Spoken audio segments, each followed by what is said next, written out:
10. And now one never leaves our hands, and I've got it on my watch. So just take that amount of change and let's accelerate forward to 2035 and imagine what's going to happen by then. And what does housing look like in 2035? Well, let's get it anchored. Here's the President of Australia in 2035, right? Certainly at the current rate of sort of social change and who we respect. Charlie's long gone and the kids, we don't want them. So I think we elect this bloke as the best Australian to be our president. And we don't have to talk about this one at all. In today's city, there's just thousands and thousands of Melbourne residents wondering, are they ever going to get car insurance again? Are they ever going to get home and contents insurance again? And when is the water going away? And we have to think about the role of government. We have to think about our own choices. Who is liable for this? How are we going to manage a world where this is the new normal? And it's suddenly upon all of us, and it feels unfair. But by 2035, I can tell you the sort of bullshit that's going down right now, flooding rivers right around the coastline of this country, will be a normal, everyday event. And you will build it into your expectations of the kind of home you want to live in. The shapes of our cities is going to be dramatically different by 2035. We're running on a model that was built in the 20th century, which is just add another suburb, add another suburb, add another suburb. And it's the simplest things of like infrastructure. Some remarkable social science research proves that humans over decades don't like to commute more than an hour. So you want to predict about where's a good place to gamble. If you should go to Gamblers Anonymous, become a property investor. You want to know where's good. Where is the future transport mode going to allow 1 hour or less commute to people's jobs? Just a bizarre human behaviour that is possibly hundreds of years old as to what we think is a realistic trade-off.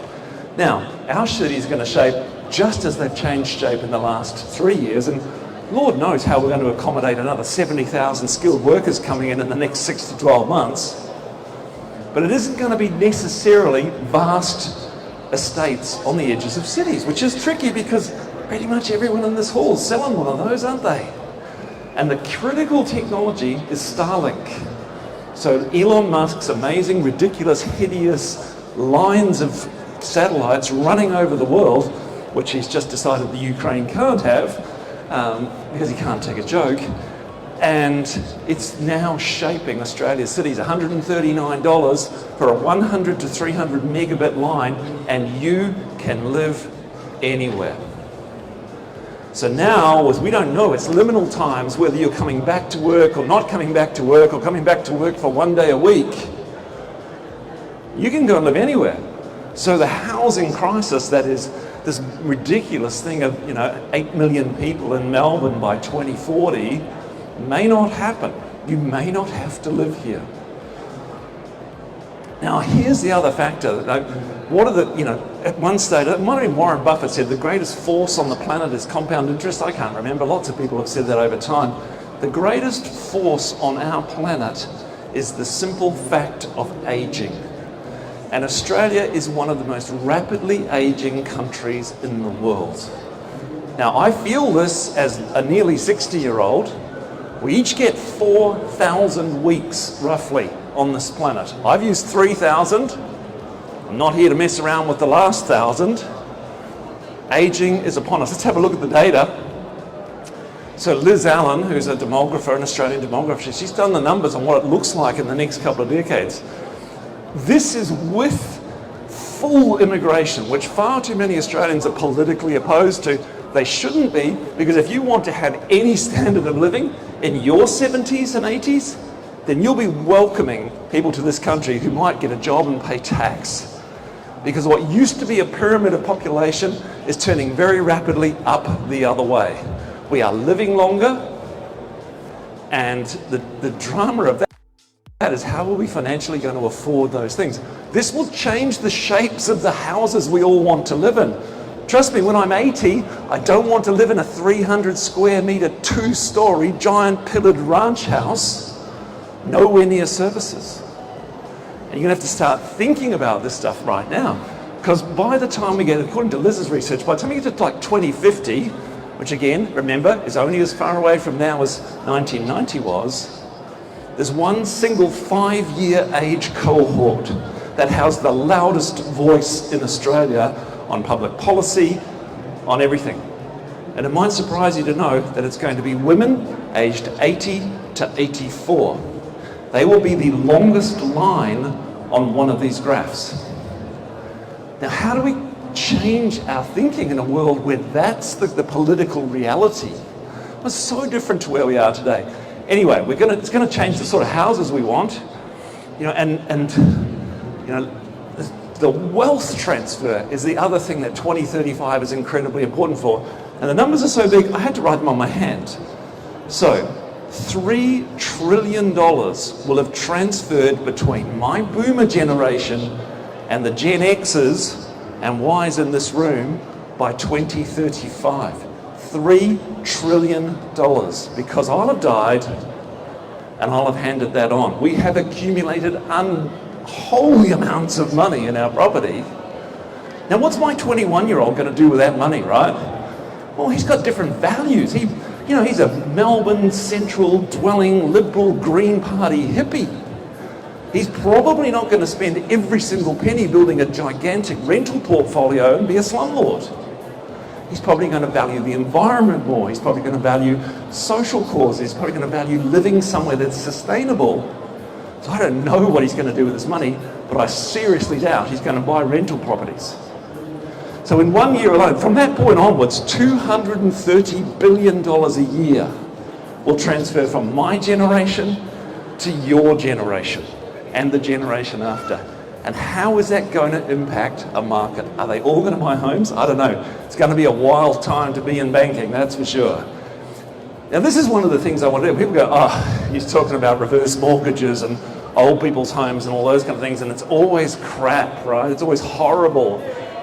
Actually, it doesn't have to be. And when companies like Corona start taking it seriously, they make lifestyle adaptive property components like bathrooms that are beautiful and worth aspiring to live in. So don't imagine for a minute that being a boomer and getting old is going to be crap.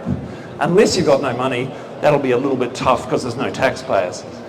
And the world of data, we're all a bit frightened. We all lost our data to the damned Optus thing, didn't we? That's going to happen more and more, but managing your data with smart homes, your devices that are all connected, are going to make it incredibly easier for people to live at home and stay at home before they have to go into care. Because you'll have little robotic assistants that are tracking.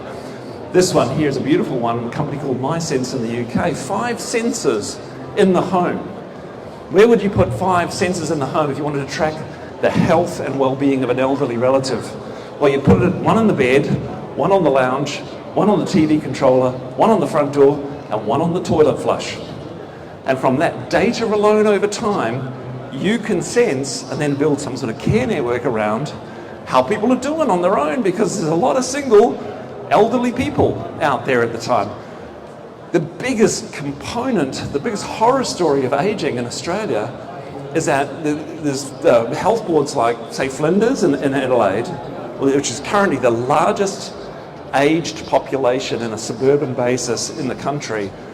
They're tracking one single health crisis to come. Is it Alzheimer's? Is it dementia? Is it cancer? It's loneliness. And this is the truth about property, is property builds communities. And that's why property is always going to happen at a neighbourhood level, and that's got to become a massive policy thing and a consideration for people. I know everyone here says, oh, we're building communities, all those kind of things. It's not bullshit, it's real. We're humans, we live in communities. And that is going to become amped up as a thing that people seek in the future. And whether that's an apartment block community like Singapore or Hong Kong or those kind of countries, or it is more of just a street level, I think it's going to be a really big deal about the shape of the world. Now, also by 2035, this is going to become a daily headline. There will be a class divide in Australia over property. There will be the haves and the have-nots. And this country is going to have to lean into this, and I know my children's generation think about this immensely. Investors, owners, and others are going to have to start thinking about this as well. I'm involved in a charity called Orange Sky Laundry. Ostensibly started out washing homeless people's clothes in Australia. There's 120,000 people who are not very sure about where they'll be sleeping tonight, which is a technical definition of homeless. It's not rough sleeping. There's maybe a few thousand rough sleepers tonight across Australia. But not knowing where you will sleep tonight is a horrible feeling and a really difficult one. This is only going to get worse, and the tragedy, because of the economic structures of this country, is it's going to impact one demographic really badly, and it's already started. The people we're seeing turn up at Orange Sky Laundry are single women over 50 sleeping in their cars. And we've got to deal with this. We are not an economy. We are a society who needs to think about whether this is our own family or our neighbours or whoever we care for. These are the dimensions to think about in terms of property and community in the future. So the numbers are just terrible. A tsunami of homeless women is a terrible headline. The number of women over 50 couch surfing or sleeping in their cars has doubled in the last 4 years. That was to 2017. I'm going to hazard a guess it's doubled again. This is the real crux of Australia's housing problem. Not can we build more suburbs and release more land and make sheep farmers into billionaires, is how do we care for a community? And the haves and the have-nots. This is a tragic photograph. It's not Australia, I'm pleased to say, but buy a home with no down payment. Fantastic finance for the able and the homeless people living beneath it. I've lived in the United States. I've lived in San Francisco and Los Angeles. We do not want to create a society like that in this country. That's the homeless crisis.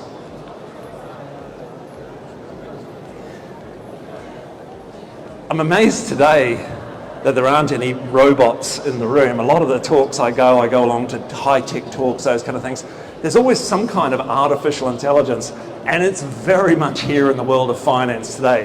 If you're going to get rated for a bank loan, well, it's been rated by an algorithm for 20 years, scoring your expenses, your age, terrible things like, how much have you got on Afterpay, young man? It's like, that's going to count against you now. So we've had robot bankers for a long time.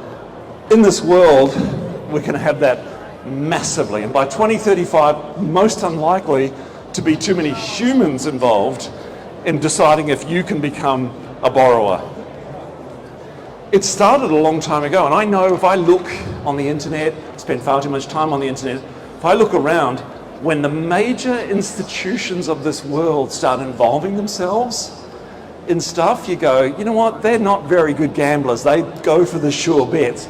So when Fidelity built a mortgage centre in Decentraland, which is one of the bizarre, crazy-ass metaverses, you go, what'd they do that for? Are people going to spend a lot more time in that world? And also, with respect to the builders that are in this place today and have supported this amazing expo, the world is going to change by 2035 on who makes your houses. What Jamie and his colleague were talking about environmental sustainability is going to become mainstream. Now, how's that going to play out? Well, in New Zealand, it's playing out right now that we're buying Japanese prefabricated homes from a Panasonic. Like, oh no, they make my DVD player. No. Panasonic and Toyota make homes. They have factories the size of Melbourne CBD building 6-star environmental, and we're not talking tiny houses, we're talking proper homes. So the competition for these folk here in the next 15 years is not each other, it's outside Australia. So they're in New Zealand right now, and it's really upsetting to the traditional builders, right? They're going, hey, wait a minute, that should be illegal. No, if we want to solve housing crises and availability we were talking about before, we have to build more houses. It's the simplest of algorithms. We solved street homelessness during the pandemic by just housing people. And the biggest dilemma for Australia right now, let's just share a secret here, right? Is that the 4 tent poles of the housing economy, banking, government, the people who want to spruik and celebrate the continuous rise in the value of property, isn't it fantastic? Are a mighty force for us to talk about housing affordability against.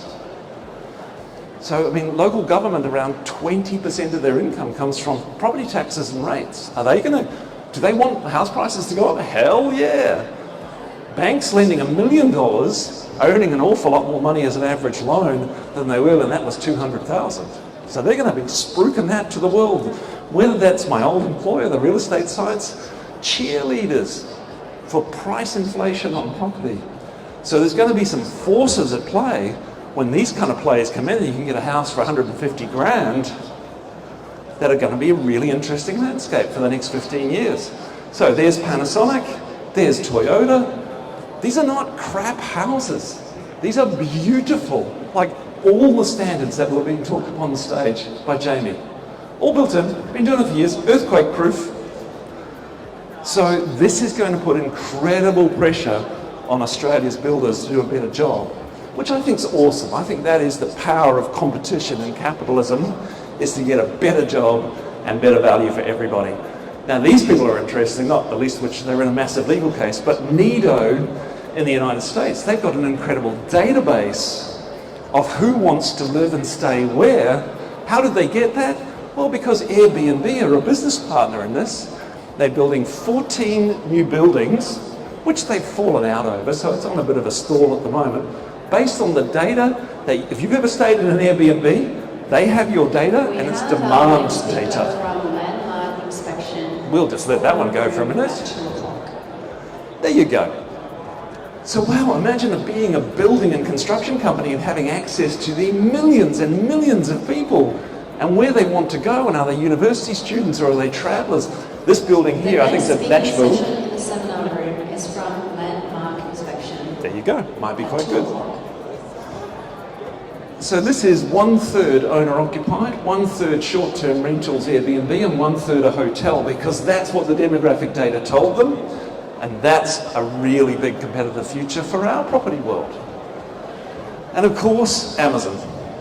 Amazon has been selling kitset homes for some time. $105,000 for a 3-bedroom designed in Finland, built in Estonia, 240-foot container home.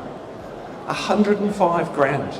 Find me one for under $500,000 around Melbourne right now. So this global competition will be rampant by 2035 and makes for a really spicy world that we're in. Jeff Bezos has got his eyes on the Australian property industry like with laser-like vision, because they're really good at logistics, right? They're really good at supply chain. All the things that are killing people trying to build a house right now, running out of nails. Well, trust me, when Panasonic and Toyota and when Amazon get their hold on it, and imagine even in the rental world, right? Maybe they're not building and selling those Estonian houses. Maybe they're the landlord. Does my 21-year-old happy to pay his rent to Amazon Prime? They just add it on. He's going to love that. Because he might even get some customer service from the property manager when he calls to get the toilet fixed. And they built a generation of digitally literate kids who can absolutely manage that. Now, I had to talk about this because people go, what about the metaverse? Is that a thing? When you have, in a country like Australia, a cult of property ownership, based on 150 years of what we ran away from in Europe and not wanting to be trodden on by the upper class people, and land being freedom, and all the things that go into our rich omelette of property politics. And then you have an availability of a world that anyone aged 10 to 30 right now is pretty competent in, called gaming and the online world, and you have a really interesting recipe for what property becomes. Because you might have and only be able to afford a very small little house, but you put a headset on and that house might transform into something completely different. And it's very difficult for people over 50 to imagine this, because they're, oh no, it's games and it's terrible, get outside, get some fresh air. But I'm talking about a group of people natively comfortable with a digital realm. So you probably heard the story of the 3 guys who paid $1.4 million between them to buy the 3 properties next door to Snoop Dogg in a metaverse, right? Because what are they doing? They're applying exactly the same logic they watched their parents and their grandparents' generation have. Oh yeah, real estate, that's a good asset class. And they're gamblers and they're gamers and they love the lifestyle and the Snoop Dogg vibe. Hell yeah, this is real. People will possibly, although the NFT market proved it's not always universally possible, earn more money off this than buying an investment property in the CBD of Melbourne. So if you're an investor and you're not considering this as an asset class, maybe you kind of want to think about 2035. We've had the metaverse forever. Since 2003, those of us who are older remember Second Life. That's forever old, all the way up to Decentraland. Now, and then people go, but nobody's in Decentraland. And that's true. They reckon there's about 100 people a day turn up in that metaverse.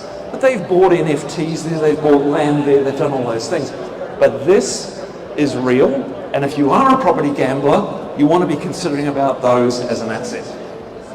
Because we've trained a generation of kids to collaborate, to strategize, to build, and to think about stuff in virtual worlds. Pretty much everyone here would know someone who's been building something in Minecraft. My honest advice to you, Minecraft, Fortnite, lost my children, lost my grandchildren, lost my nephews and nieces to those stupid games.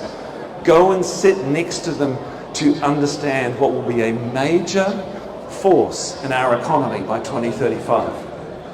And I see it in the crossovers. So I see it, when the Catholic Church buys into a metaverse, something's going on, because they're not gamblers, right? Spotify in Roblox. It's the combinations where things butt up against each other at the cutting edge of innovation where interesting stuff happens. So I'm hopefully still here to see you all in 2035. I do love the fact that artificial intelligence has aged our president appropriately for that time. And I hope to see you all back here in 2035, and you can tell me I was completely wrong, or you've got property in Roblox. Thank you very much.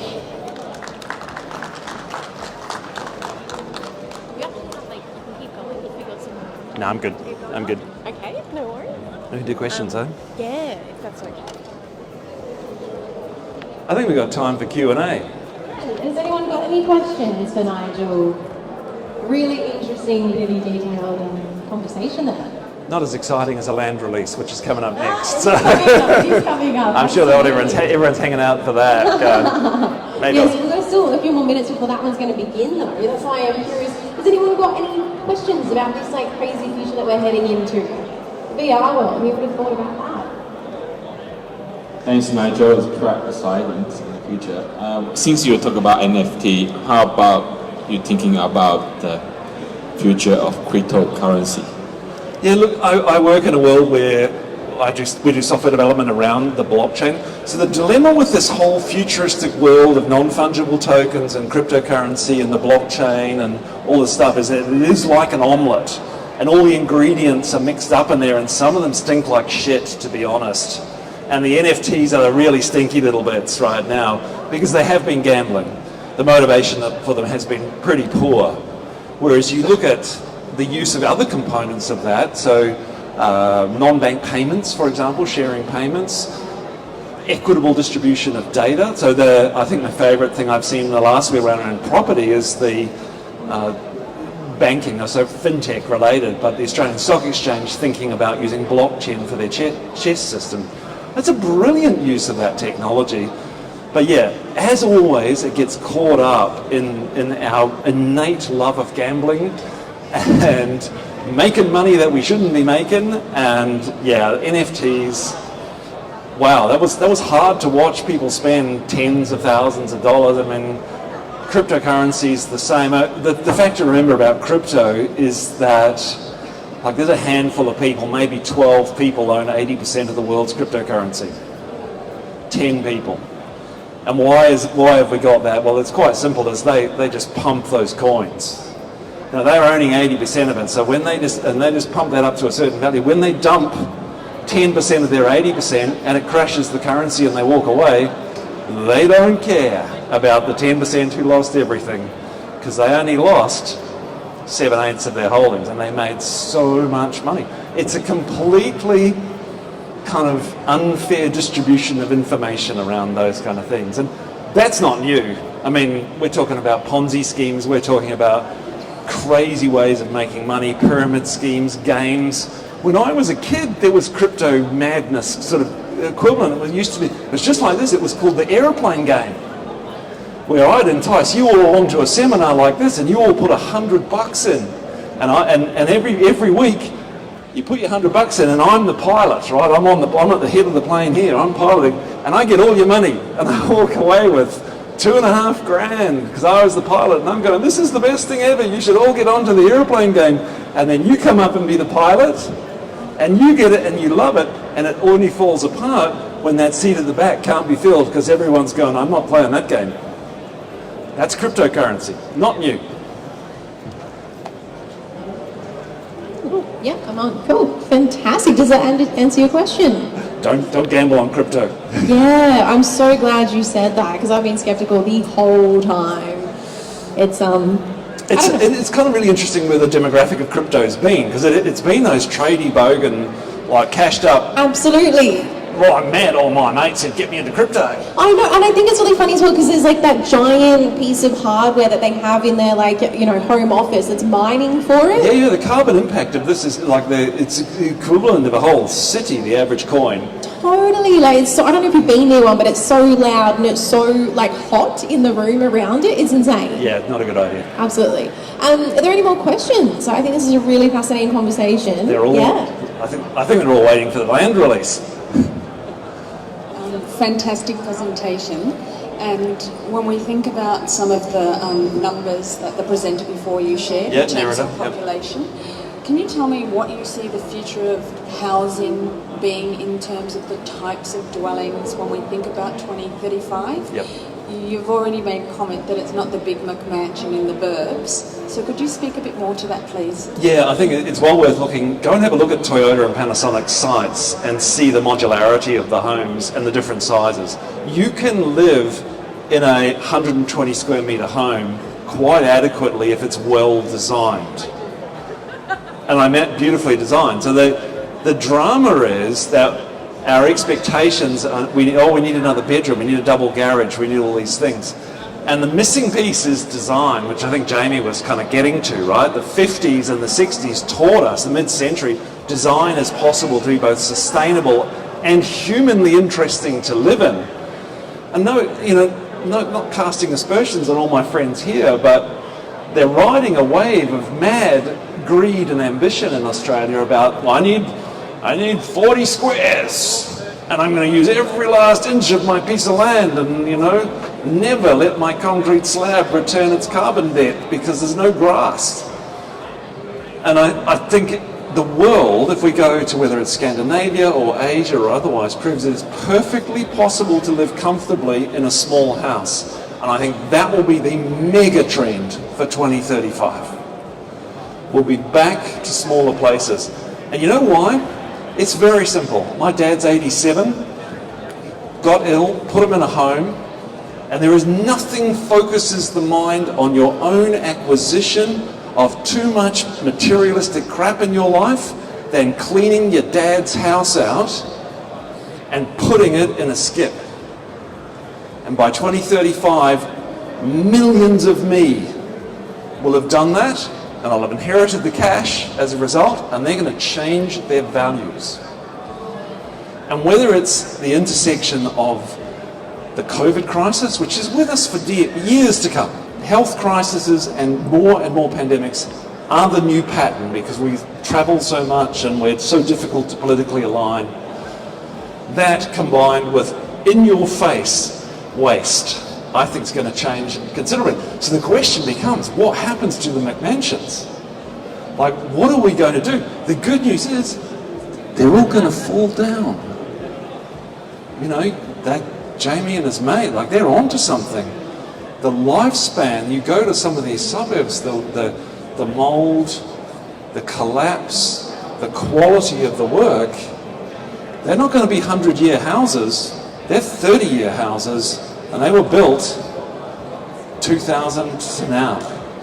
So that'll kind of solve it, and then it comes down to, well, those are going to be pretty cool places to live. Maybe they'll divide them up, make them a little less dense, but the houses replacing them won't be bigger, they'll be smaller, they'll be around courtyards.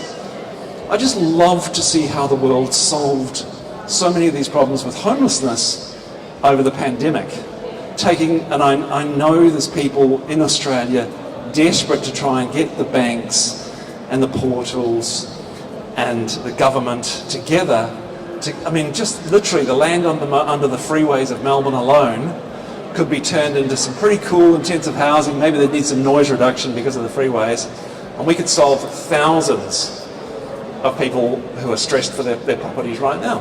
And it's not going to get any better. So there's no miracle coming for your superannuation. There's no miracle coming for your savings. In the next 15 years, the only miracle is inheritance from the boomers. And you may or may not have access to that.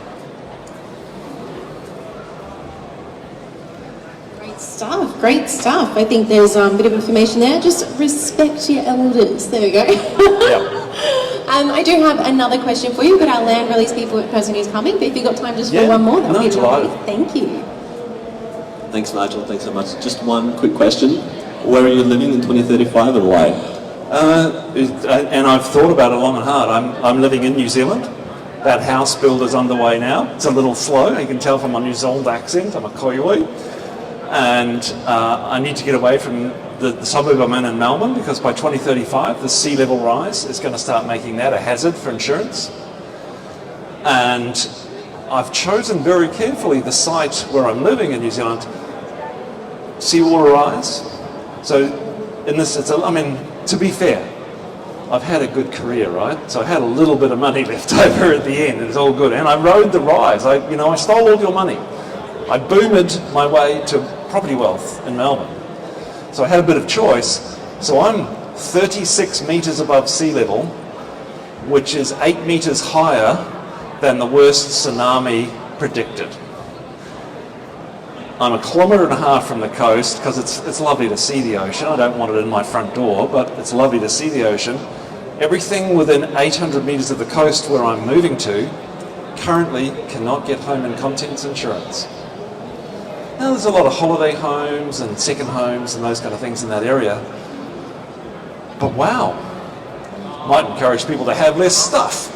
But you're talking, to replace those homes, they're self-insuring for $500,000 amounts of money. Those are the big risks. So I've kind of chosen on a sort of semi-off-the-grid, sustainable, rural, I'll die with a Pinot Noir in my hand looking out over the ocean. I won the lottery.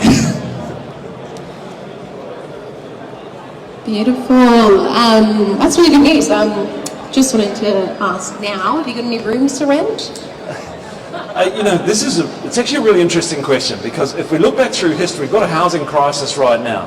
And I think the number you might have been looking for, the number I've read about, how many houses would Australia have to build right now to get on top of rental stress, as Nerida talked about, and buying stress? It's about 80,000, instantaneous.